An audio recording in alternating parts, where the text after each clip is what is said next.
من الشیطان الرجیم بسم اللہ الرحمن الرحیم علی وائس چینل پہ خوش آمدید۔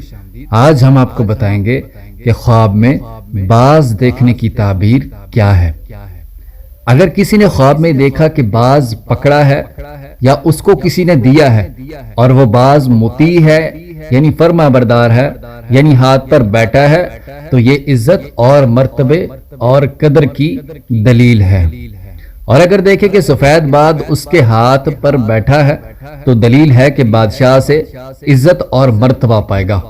اور اگر دیکھے کہ باز اس کے ہاتھ سے گرا اور مر گیا ہے تو دلیل ہے کہ تنگ دست ہوگا۔ حضرت ابراہیم کرمانی رحمت اللہ علیہ فرماتے ہیں کہ اگر خواب میں سفید باز پایا ہے، اگر بادشاہی ملازمین میں سے ہے تو بادشاہ سے ولایت اور عزت پائے گا، اور اگر رعیت میں سے ہے تو بہت سا